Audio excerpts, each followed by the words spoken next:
What am I looking at? What is going on?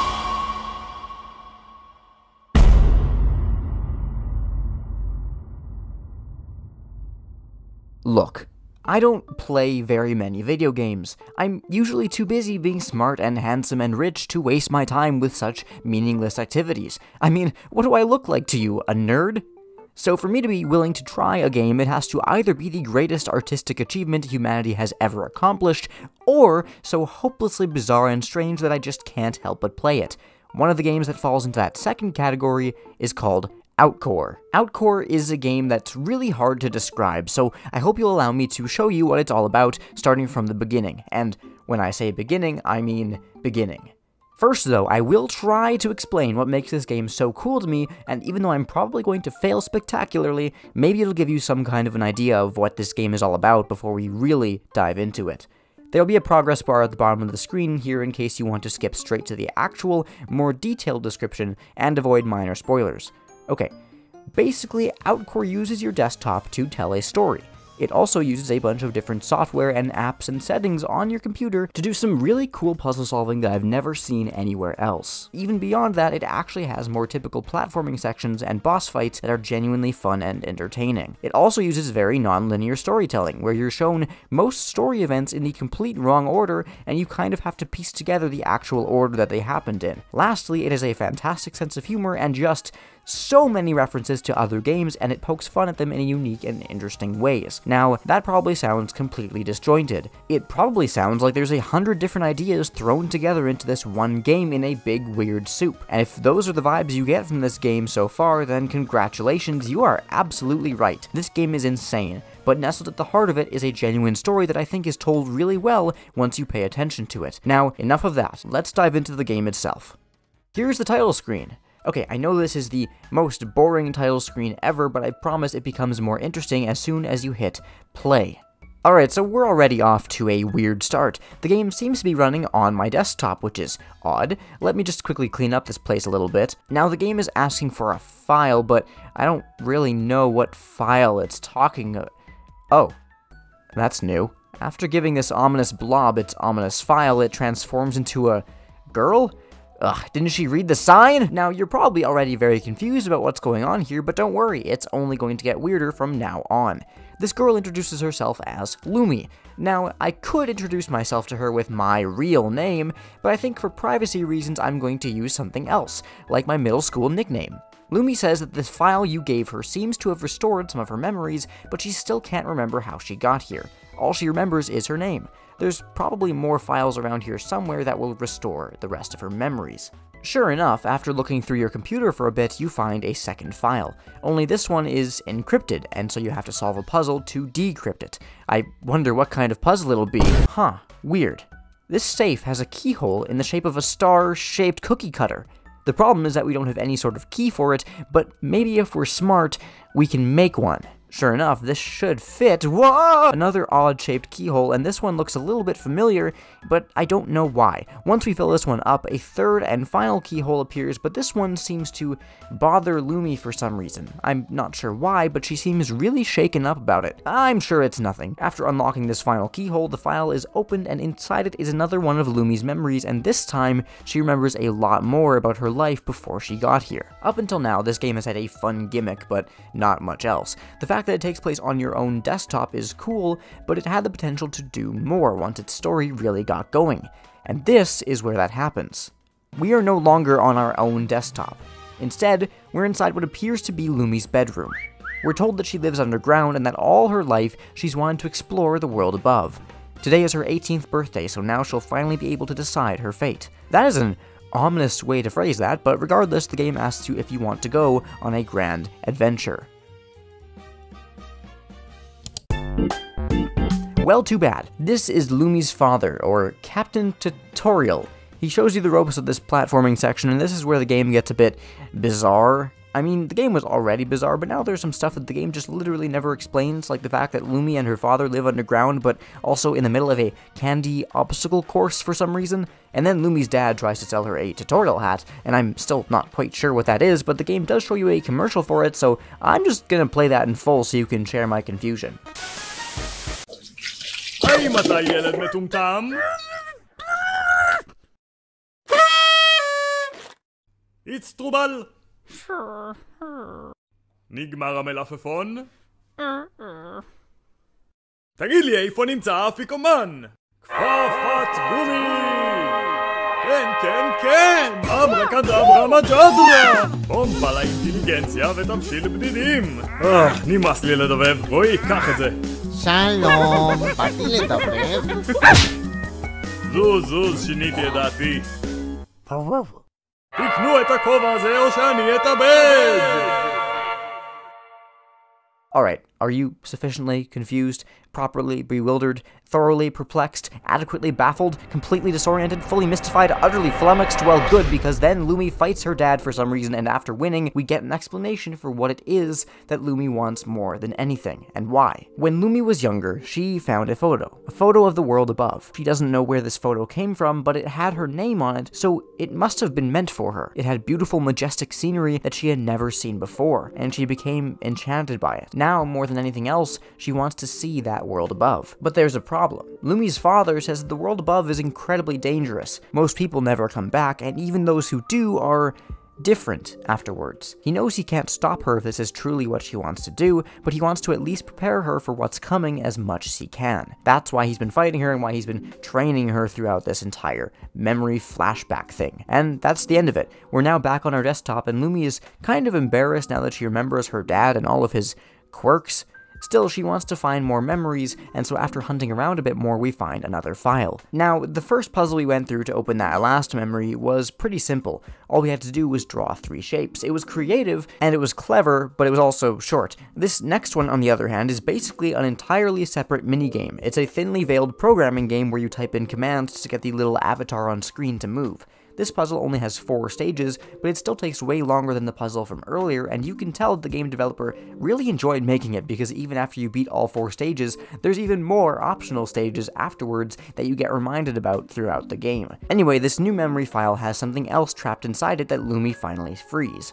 Her old dog, Kalev. He's a half-robot, half-mutant, half-dog possessed by the spirit of a handsome ancient demon lord, but that's not important. What is important is taking a peek inside the new memories that Lumi has just unlocked.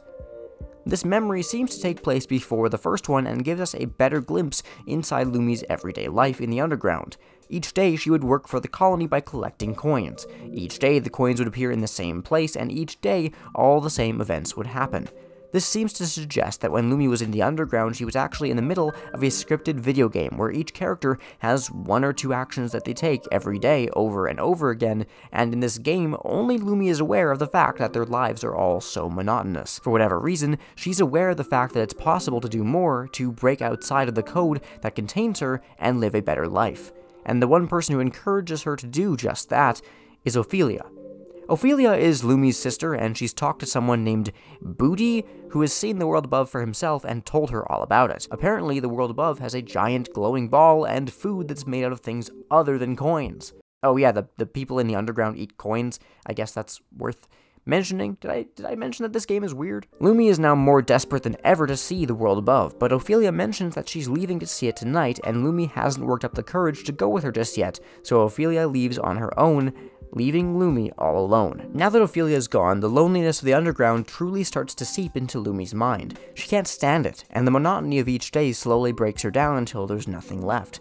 It's only when she's almost given up that Lumi does end up finding the entrance to Booty's lair, and oh, you've gotta be kidding me. Lumi awakens in a bed of flowers that is suspiciously similar to the flowers at the start of the mega-popular video game Undertale, and from there, Outcore becomes a giant Undertale reference for several minutes. Lumi walks further into the cave and finally meets Booty. Booty the Bootleg. Booty is a compulsive liar and goes from saying he needs to throw shurikens at you to boost your credit score to saying he's part of the royal family to denying the fact that this is an Undertale parody at all, and that's the most shameless lie he's ever told. And even when he does finally tell the truth about something, it's the fact that he never actually went to the world above and never told Ophelia anything about it. This is devastating to Lumi because now not only is she farther than ever from the world above, but she also just found out that Ophelia lied to her for some reason. After explaining this to Lumi, Booty leaves, and the giant Undertale reference is over. Just kidding, the game also recreated the entire final boss of Undertale for some reason. What is going on? Lumi is able to defeat Booty, and they both find themselves at the edge of a giant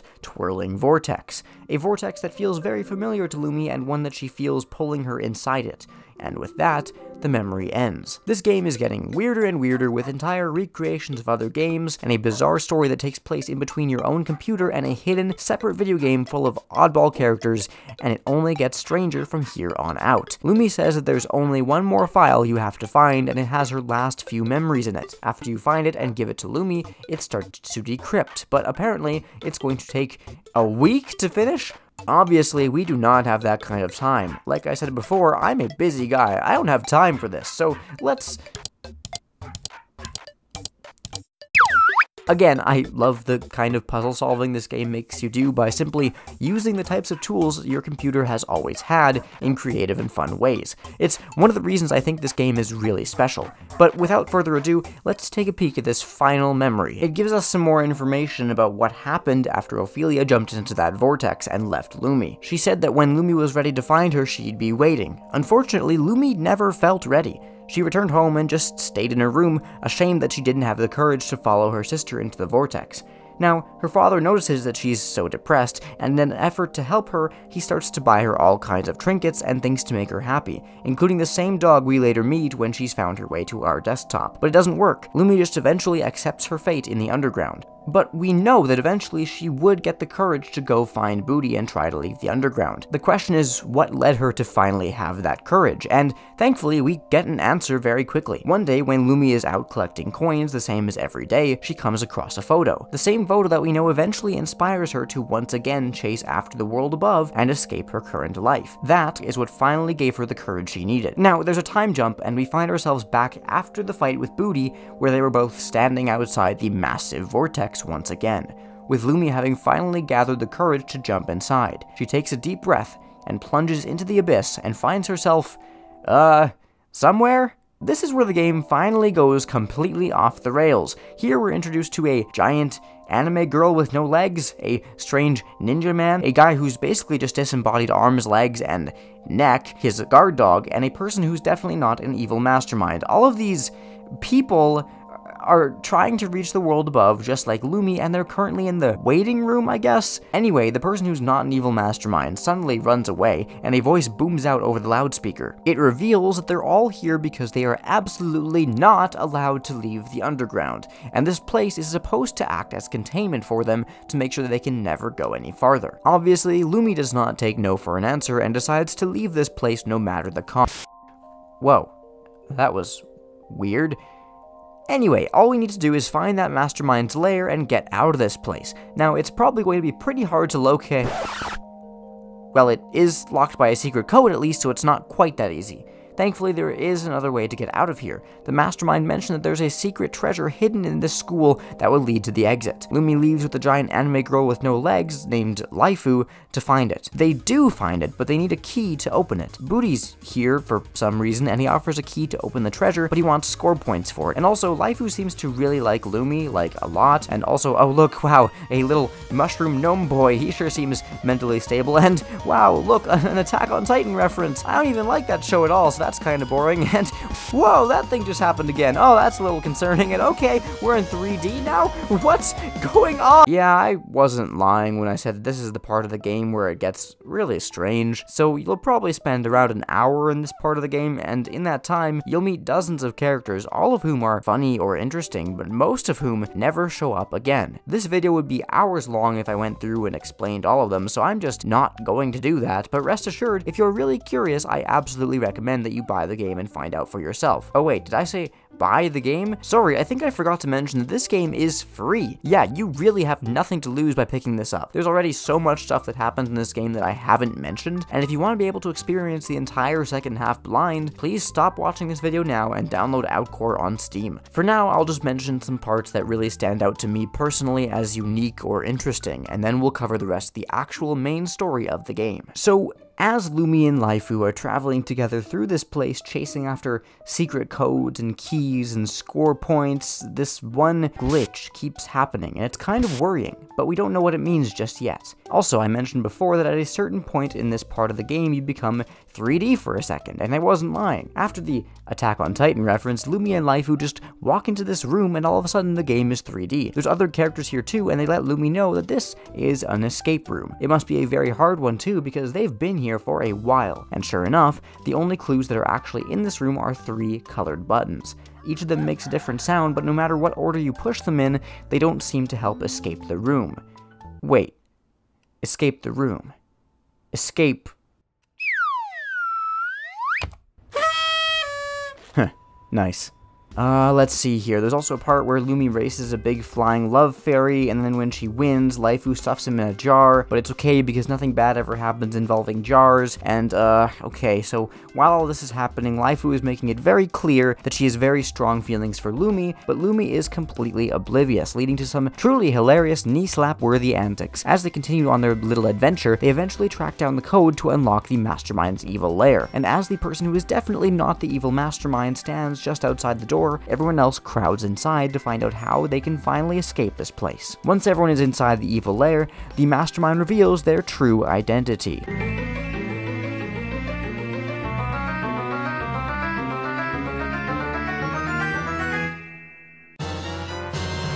And it's Laifu, the giant anime girl with no legs. The person who is definitely not the evil Mastermind walks in the door just as confused as everyone else about this turn of events. Laifu says the reason she's been keeping everyone from reaching the world above is that she has been to the world above herself. She hated it, and it was such a traumatic experience for her that she has dedicated her life to making sure no one else is able to make the same mistake. Laifu seems to be a reference to another game that breaks the fourth wall in similar ways to this game, another game where you alter files on your computer and the game itself breaks and glitches. That game is Doki Doki Literature Club, which I promise is not what it looks like, and also features a character who gets slowly corrupted over time as she realizes that she is inside of a video game. Also, she also might not have any legs. There's really no way of knowing, but I just figured that was also a connection there.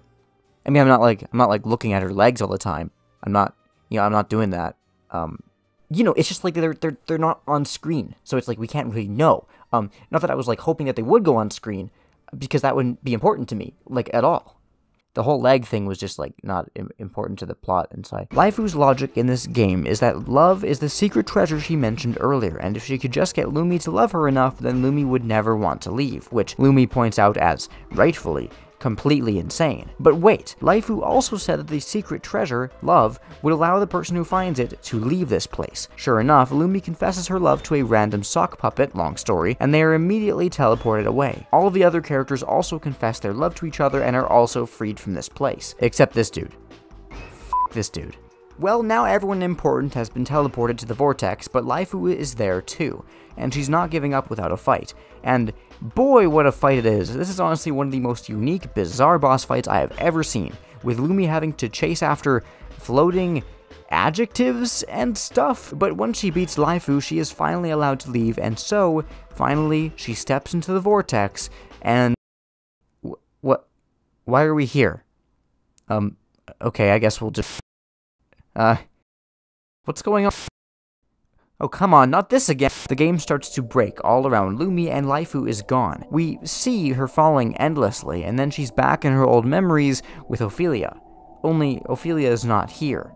Lumi is the only one around, and suddenly it makes sense how in Lumi's previous memories, Ophelia would be there one second and gone the next. It makes sense how Ophelia went to and from the world above as she pleased, and never interacted with any other characters except Lumi. Lumi's only companion was all in the head the whole time. And now, Lumi feels more alone than ever. Lumi suddenly wakes up with Laifu in a dark void. Laifu says she remembers now. There is no world above. This is it. This is the edge, and that's kind of the most depressing revelation of all. Lumi says in defeat that if this is truly all there is, then this is where she's going to stay, and despite Laifu's better judgment, she jumps into the void. Immediately, she regrets this decision. We don't know exactly how long Lumi spent in this void, but it was long enough to drive her mad. It could have been hours, days, weeks, months, or years, but all we know is that eventually, mercifully, it stopped.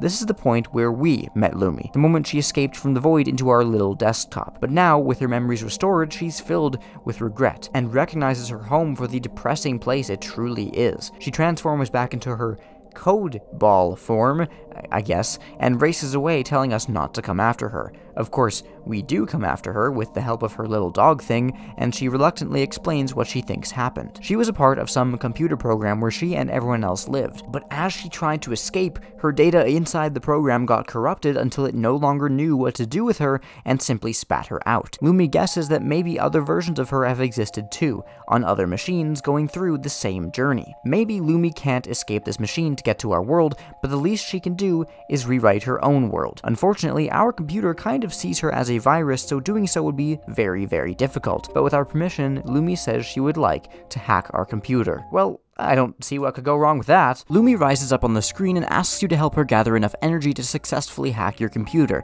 And the really cool thing about this is that Lumi actually uses the apps you have on your desktop in unique and creative ways to accomplish this. If you have Minecraft on your desktop, she'll use that to create this block game. If you have a photo editor or paint software, it'll cause this paintbrush to chase after you. And there's even more that I didn't even know about until I actually looked it up after beating the game. While all these minigames happen one after another, viruses also pop up on screen, and you kind of have to let them just do their thing to properly destroy your computer. Once Lumi gets enough energy, there's a burst of light, and oh no, she's huge! Now you and Lumi team up to actually break the screen itself until...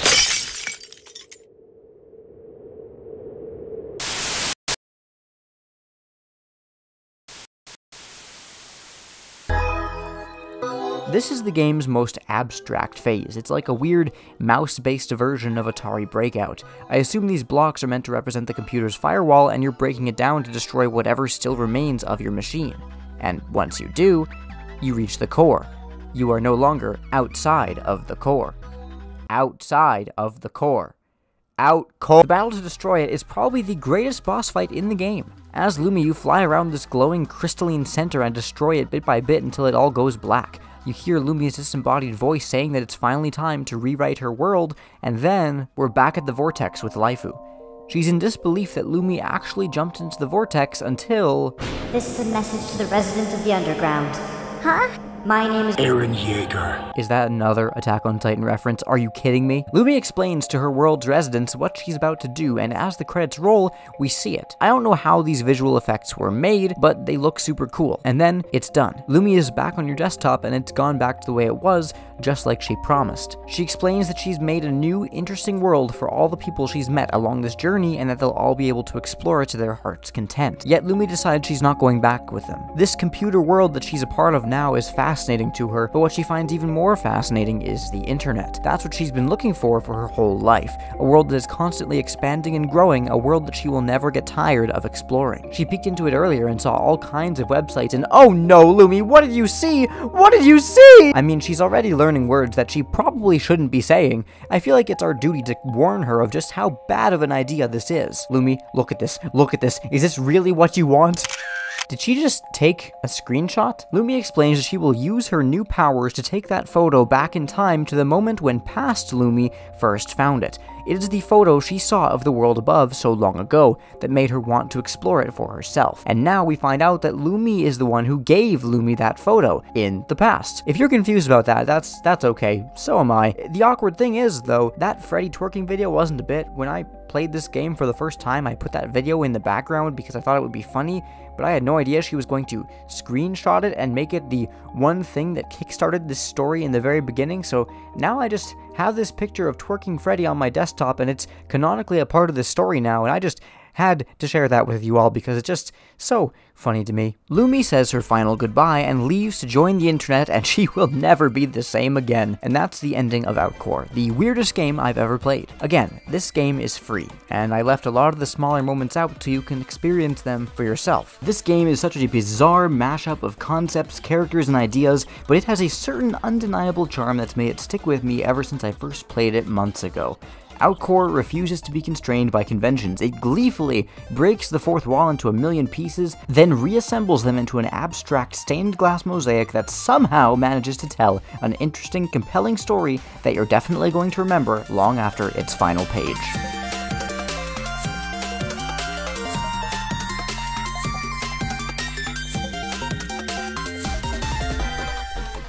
So yeah, I'm a gamer.